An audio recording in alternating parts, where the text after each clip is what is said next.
Assalamualaikum warahmatullahi wabarakatuh. Selamat pagi, salam sejahtera untuk kita semua. Yang saya hormati Bapak Ibu, teman-teman, peserta kursus penjamah makanan siap saji. Pada saat ini saya akan membawakan judul atau tema materi keempat dalam kursus penjamah pangan tentang pemeliharaan lingkungan kerja serta pengadilan vektor dan binatang pembawa penyakit. Bapak Ibu sekalian, pada submateri ini kita akan bahas pertama tentang lingkungan kerja ya, bagaimana tentang pemeliharaan lingkungan kerja, kedua tentang pemantauan kebersihan, ketiga tentang pengalihan vektor dan binatang pembawa penyakit. Tentu kita dalam bekerja, dalam mengolah pangan, kita mempunyai lingkungan kerja di mana pada lingkungan kerja itu ada berbagai macam ya Bapak Ibu sekalian, di mana ada lingkungan tempat persiapan pangan, kedua lingkungan tempat pengolahan pangan, ketiga lingkungan tetap penyediaan pangan, dan terakhir ada lingkungan untuk persiapan distribusi pangan. Tugas dan tanggung jawab penjamah makanan Bapak Ibu, yang pertama adalah membersihkan dan melakukan sanitasi bangunan secara rutin minimal sebulan sekali, seperti pintu, jendela, dan ventilasi, dinding, dan langit-langit. Kenapa ini harus dilakukan secara rutin? Karena kita ketahui yang namanya dapur terutama itu banyak sekali sisa-sisa makanan dari hasil pengolah pangan ya, tentu juga dari asap atau sisa-sisa pembakaran yang ada di dapur. Yang kedua, kita wajib membersihkan dan mensanitasi setiap hari sebelum dan setelah bekerja, seperti lantai, meja, dan peralatan pengolahan yang kontak langsung dengan pangan. Bapak Ibu ketahui bahwasannya seringkali ya kita makan di restoran ya, itu kita lihat sendiri setiap belum memulai pekerjaan maupun sudah selesai melakukan pekerjaan, kita wajib ya membersihkan dan mensanitasi setiap hari sebelum dan setelah pekerjaan selesai. Yang ketiga adalah proses pembersihan, merupakan kesempatan untuk melihat apakah bangunan dan fasilitasnya dalam fungsi yang baik. Nah ini ya Bapak Ibu, sebelum memulai pekerjaan harus dilihat dulu hal-hal yang memang kita harus lakukan setiap hari. Misalnya peralatan seperti apa? Sudah siapkah? Kemudian fasilitas-fasilitas lain, meja, kursi ya, dan alat-alat masak lain kita harus lihat dulu. Yang keempat, ya, penjamah pangan harus segera melaporkan kepada pengelola jika terdapat bagian bangunan atau fasilitasnya yang rusak atau tidak berfungsi, ya. Rusak ini menyebabkan pangan yang ditangani menjadi tidak higienis. Ya, ini sangat penting sekali ya Bapak Ibu. Bila Ibu sebagai penjamah pangan menemukan ada kerusakan di dapur, di pemorsian, atau proses terakhir, kalau Ibu tidak bisa tangani secara langsung, laporkan kepada pengelola. Ya, lanjutnya yang tadi sudah juga kita sampaikan ya, pada dapur itu kan atau di ruang penyajian atau di ruang lain itu terdapat ventilasi, exhaust atau bagian jendela minimal 1 bulan sekali itu harus dibersihkan. Bapak Ibu sekalian, ini semua ruang terutama dapur maupun ruang penyajian, semua ruang tidak boleh ada celah ya atau tempat vektor atau binatang membawa penyakit masuk ke dalam ya. Kenapa? Karena vektor atau binatang penyakit kalau sudah ada jejak atau bekas di dalam dapur itu sangat berbahaya ya untuk mencemari pangan. Kemudian memastikan pencahayaan. Nah, ini pencahayaan juga sangat diperhatikan ya Bapak Ibu. Kenapa? Kalau pencahayaan tidak mencukupi, tentunya akan menambah suatu kesalahan ya, yang dikhawatirkan kesalahan dalam melakukan pengolahan pangan atau penyajian pangan bila cahaya tidak, terlalu terang dan juga bisa mengundang, eee, vektor dan binatang pembawa penyakit. Ya, Bapak Ibu sekalian, jika TPP menggunakan pencahayaan, yang cukup, maka penjamah pangan harus, intensitas yang cahaya yang cukup ya. Jika lampu rusak, segera dilaporkan kepada pengelola untuk diperbaiki ya.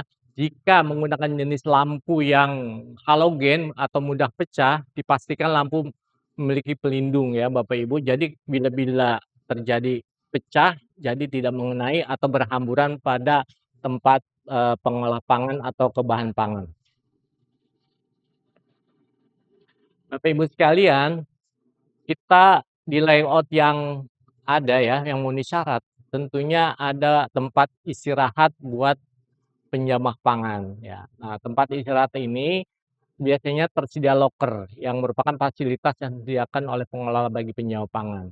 Ini harus rutin setiap hari dicek kondisi dan kebersihannya ya. Tentunya sudah Bapak Ibu ketahui bahwa tempat istirahat atau loker ini tidak boleh ditaruh barang-barang yang mengundang binatang atau vektor ya, seperti makanan atau sisa makanan atau hal-hal lain yang mengundang, vektor atau binatang pembawa penyakit, ya. Nah, untuk TPP yang memiliki fasilitas yang, ruang makan untuk konsumen, pastikan meja, kursi, atau alas meja dibersihkan secara rutin di dalam, dapur tersebut, ya. Dipastikan juga nih Bapak Ibu, ada tempat bumbu ya, atau alat yang berada di daerah pengolahan pangan, serta tempat makan ya, untuk konsumen dalam keadaan bersih dan tertutup untuk mencegah, kontaminasi silang yang disebabkan oleh vektor dan binatang pembawa penyakit. Bapak Ibu sekalian, selain semua, ruang-ruang yang ada di dalam TPP ya, tentunya ada toilet yang betul-betul memenuhi sesuai syarat, TPP ya. Nah, toilet ini harus rutin juga dibersihkan tiap hari ya, harus bersih, terawat, air tersedia dengan cukup, terus tempat sampah juga sabun ya harus tersedia. Jika ditemukan kekurangan maka harus melaporkan ke pengelola ya. Dengan memahami bahwa tempat sampah harus dalam kondisi selalu tertutup untuk menghindari datangnya vektor dan binatang pembawa penyakit. Perlu diperhatikan Bapak Ibu, tempat sampah tidak boleh yang manual ya. Di TPP harus wajib tempat sampah yang lebih baik lagi yang bisa otomatis ya, selalu tertutup dan tidak boleh terbuka ya. Dan tentunya minimal 1 kali 24 jam sampah itu harus diambil oleh pengelola sampah yang, sudah menjadi ditunjuk oleh TPP tersebut ya.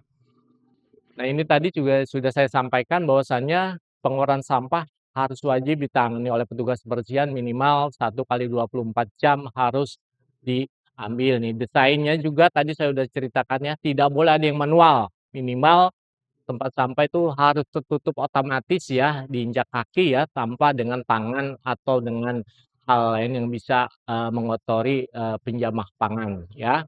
Nah, ini sepele, namun yang namanya tempat sampah juga wadahnya betul-betul harus diperhatikan ya. Tempat menaruhnya juga harus sesuai SOP, tidak di tengah dapur atau di tempat penyajian ya, atau di tempat distribusi. Jadi ada tempat di mana yang tidak mengundang lalat untuk masuk, biasanya di pintu masuk tertutup ya, tidak terbuka tempat sampah itu. Dan tadi juga saya sampaikan ada orang yang betul-betul disiplin mengambil, kotoran sampah itu minimal 1 kali 24 jam minimal. Bapak Ibu sekalian, ini masih kita memperhatikan tempat sampah ya, yang diambil oleh Dinas Kebersihan. Kadang kita ketahui mungkin Bapak Ibu mengalami kelalaian dalam disiplin mengambil sampah. Nah, ini juga harus diingatkan kepada tugas kebersihan, harus rutin mengambil, sampah ya, jangan seenaknya mengambil 2 hari sekali atau 3 sehari sekali, yang itu sangat berbahaya sekali karena mengundang, apa namanya, hewan vektor dan binatang pembawa penyakit ya. Tadi juga sudah saya sampaikan desainnya juga harus benar-benar sesuai, yang ada ya, desain yang nggak boleh secara manual dibuka dengan tangan ya, tapi dengan sistematis atau dengan otomatis lebih baik lagi, dalam menaruh atau mengeluarkan sampah dari tempat sampah. Nah, untuk perangkat lemak ya atau grease trap juga ini harus rutin ya. Kenapa? Karena kalau tidak dibersihkan secara rutin, perangkap lemak atau grease trap ini sangat berbahaya sekali ya, bisa mengundang, binatang pembawa penyakit dan vektor tentunya. Ya, semuanya itu tentunya bukan hanya perangkat lemak ya, yang ada di ala bagian dapur, semua ruang yang ada di TPP wajib dibersihkan secara rutin tanpa lengah ya, baik mulai bekerja yang tadi saya sampaikan ya, alat-alatnya juga dibersihkan sebelum mulai bekerja, dikontrol lagi, apalagi sudah selesai melakukan pekerjaan di TPP. Nah, ini Bapak Ibu, selagi masih memang selalu nih dapur menjadi perhatian yang sangat serius, karena yang namanya dapur atau TPP menjadi tempat, eee penularan, penyakit yang bersumber dari pangan ya Bapak Ibu. Nah, ini semua yang dilakukan, baik petugas, penjamah harus mengikuti SOP ya, terutama dalam menangani pembersihan dan sanitasi dengan menggunakan bahan kimia, memang betul sudah terlatih dalam menggunakannya ya, takaran segala macam harus dikeluarkan sesuai pabrikan ya. Ini juga memastikan bahan kimia yang digunakan sehari-hari memiliki identitas yang jelas ya. Pasti Bapak Ibu selain membersihkan secara rutin tanpa apa namanya, bahan kimia, tapi juga ada, bagian-bagian seperti bekas lemak-lemak yang harus dibersihkan dengan bahan kimia ya. Nah, ini tentunya juga tidak boleh menggunakan wadah ya atau lap yang berulang ya, harus ada sesuai SOP ya. Nah, ini pemantauan kebersihan tentunya supaya terjamin sanitasi ya dan personal hygiene di dapur ini memang harus ada monitoring kebersihan wajib dilakukan oleh pengelola atau penjual makanan. Jadi ada sejenis suatu, eee apa namanya, kertas kontrol ya yang diwajib, Bapak Ibu tempel di situ, terutama untuk pengelola dan penjual makanan secara rutin menjadi bahan kontrol untuk membersihkan waktu mulai bekerja dan, setelah bekerja. Setiap bagian ya, tiap fase pengolahan pangan yang ada di TPP. Lalu dilakukan pemantauan juga ya pada lingkungan kerja dan peralatan yang digunakan sebelum dan sudah operasi. Nah, tadi saya sampaikan setiap bagian pengolahan pangan di TPP harus ada, kertas kontrolnya ya di setiap bagian dan dilakukan pengawasan setiap, kertas kontrol itu oleh pengolah ya. Apakah setiap pagi sudah dilakukan cek ya, pagi maupun setelah melakukan pekerjaan, ya. Semua bagian itu sangat penting ya karena menjadi jaminan atau menjadi suatu syarat yang utama menghasilkan pangan yang memenuhi syarat. Ya, nah ini Bapak Ibu sekalian, bagaimana pengendalian vektor dan binatang pembawa penyakit ya di dalam TPP atau tempat pengolahan pangan. Bapak Ibu harus benar-benar mengecek ya secara benar ya, sesuai SOP pengendalian atau pencegahan, vektor dan binatang penyakit di suatu TPP. Di setiap bagian fase pengolahan pangan, tidak boleh ada celah sedikit pun ya, untuk vektor dan binatang pembawa penyakit ya, masuk ya ke dalamnya. Makanya harus dilakukan pengecekan ya setiap hari, pembersihan secara rutin ya. Kalau ada akses masuk ya, misalnya di gorong-gorong, di got atau di plafon itu betul-betul harus ditutup ya. Nah, penanganan serangan vektor dan penyakit juga harus tahu ya pengelola terutama misalnya ditemukan lalat nih bagaimana caranya atau ditemukan, kecoa di dalam TPP bagaimana cara membersihkannya. Dan tahu juga kalau misalnya itu menjadi serangan yang sudah banyak, tentunya harus dibersihkan atau dilakukan oleh pihak ketiga. Nah ini ya Bapak Ibu, ini adalah, tanda-tanda ya, bila vektor atau binatang pembawa penyakit masuk pada TPP ya. Bapak Ibu bisa lihat bila di dalam TPP ditemukan telur ya kecoa yang bentuknya seperti ini, Bapak Ibu harus waspada ya, baik penjamah atau pengelola pangan harus waspada. Bila ditemukan oleh penjamah pangan harus dilaporkan ke pengelola.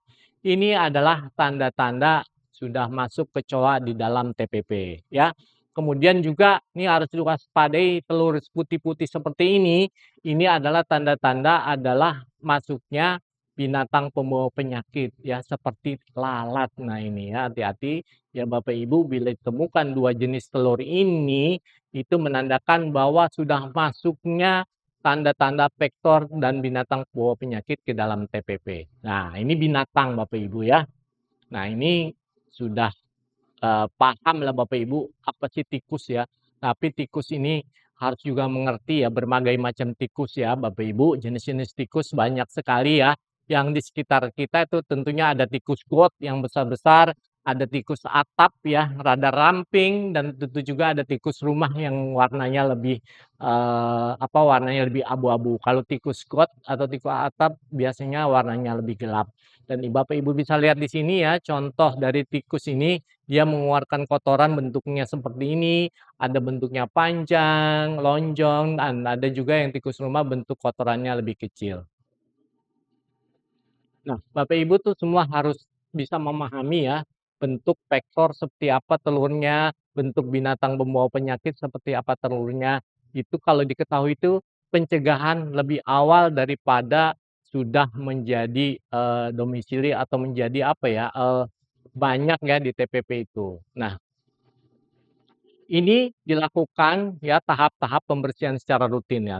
Pertama, lakukanlah inspeksi ya kedatangan nih pada tiap PPP, tiap barang pertama datang ya. Singkirkan dan buang bahan baku yang rusak atau tidak layak. Kenapa? Kalau tidak disingkirkan ini juga akan mengundang binatang vektor dan binatang pembawa penyakit ya. Ini harus dihilangkan sisa makanan dengan pembersihan secara rutin setiap hari. Bila ada makanan yang terbuka, segeralah tutup dengan rapat. Simpan makanan yang memang perlu suhu ruang di suhu ruang. Kalau memang diperlukan suhu yang dingin, tentunya harus disimpan di kulkas atau di refrigerator. Ya, Bapak Ibu sekalian, semua itu harus secara rutin dilakukan tanpa lengah sedikit apapun guna mendapatkan makanan atau pangan yang memenuhi syarat. Tadi sudah saya sampaikan juga, sampah merupakan salah satu sektor bagian yang sangat penting diperhatikan karena sampah atau sisa kotoran dari pengolahan pangan ini sangat menarik, sangat didamkan oleh vektor dan binatang pembawa penyakit. Makanya wajib yang namanya sampah diambil minimal 1 kali 24 jam sudah diambil oleh pengolah sampah atau pihak ketiga dalam pengambilan sampah. Nah, dalam melakukan pembersihan secara rutin, tadi saya sudah sampaikan berulang-ulang ya Bapak Ibu, bahwa sampah itu harus minimal 1 kali 24 jam atau ketika pada sampah 3/4 sudah penuh itu wajib diambil. Harus diberitahukan dengan petugas jangan sampai lengah bahwasannya pengambilan sampah sesuai jadwal ya. Dan pastikan nih yang utama tidak ada pipa air yang kotor atau kondensasi atau genangan air. Karena tempat tersebut ya di dalam ruangan TPP kan banyak pipa, ada pipa air minum ya, pipa buang segala macam. Tempat-tempat itu memang sangat favorit buat tikus untuk minum atau masuk ke dalam TPP. Bapak Ibu sekalian, sering kita temui ya, mungkin Bapak Ibu sebagai penjamah atau pengelola juga pernah melihat adanya binatang vektor dan binatang pembawa penyakit ini ya. Ini tadi sudah saya sampaikan bahwasannya itu menandakan bila ditemukan di dalam TPP berarti ada celah masuk untuk vektor dan binatang pembawa penyakit. Selain ada celah, ada makanan juga yang mengundang ke dalamnya. Nah, ini harus makanya tidak ada sedikit pun ada sisa makanan ya. Nah, bila memang banyak adanya celah yang bukan di dalam suatu jendela atau misalnya ada pipa, yaitu harus dipasang kawat kaca yang dengan baik seperti jendela di dalam exhaust fan ya ditambah dengan kawat kaca ya. Nah, ini semua perlu perhatikan dengan benar-benar ya, terutama pada, bagian, dapur dan, penyajian nih, ya penyajian. Kenapa? Karena di penyajian ini kalau ada celah otomatis lalat akan masuk karena memang, makanan yang ada biasanya dimasak dengan protein tinggi sangat menyenangkan sekali mengundang lalat untuk masuk ke dalamnya ya. Begitu juga peralatan-peralatan tidak boleh disimpan di lantai, Bapak Ibu sekalian harus di tempat di dalam rak yang tertutup ya, mengundang takutnya ada binatang atau vektor yang masuk ke dalamnya. Tentunya semua ini dilakukan pengawasan internal secara rutin. Bapak Ibu sekalian, mungkin, pernah mengalami penjamah atau pengelola menemukan vektor dan binatang penyakit yang sudah terlalu banyak di tempat TPP atau restoran. Nah, ini bagaimana nih pengendaliannya? Nah, harus mengerti ya, kalau sebagai penjamah menemukan tersebut sudah ada telur tikus, sudah banyak ditemukan telur kecoa, apalagi lalat. Nah, ini harus pembasmian secara rutin ya, Bapak Ibu. Tidak sembarangan ya menggunakan alat pembasmi atau insektisida ya. Bapak Ibu sebagai penjamah makanan wajib melaporkan kepada pengelola. Nanti pengelola akan memberitahukan atau mencari pihak ketiga untuk pembasmian ini. Biasanya dengan, eee, apa namanya, organisasi pembasmi hama atau pest control biasanya ini, mereka akan melakukan fumigasi pada ruangan itu menggunakan pestisida atau insektisida di area pengolahan pangan. Kalau sudah melakukan secara massal begini, otomatis semua barang-barang yang ada di TPP ya, bahan makanan, pangan semuanya harus dikosongkan secara, apa namanya, otomatis. Kenapa? Karena dengan menggunakan pestisida semua sangat beracun sekali untuk pangan. Jadi harus, bebas di dalam restoran atau TPP itu tidak ada bahan pangan sama sekali. Di gudang juga ya harus dikosongkan semua TTP gitu, ya. Nah, ini untuk nyamuk ya Bapak Ibu sekalian, maaf, untuk tikus nih yang sangat sulit, biasanya dilaporkan ke mola atau pihak kita dengan menggunakan jebakan atau trap ya, untuk menangkap tikus ya, yang ada sudah masuk ke dalam ruangan TPP ya, itu Bapak selain menggunakan juga fumigasi atau insektisida. Nah, ini kita kenal ya Bapak Ibu nih, ada namanya raket nyamuk, ada lagi insect killer.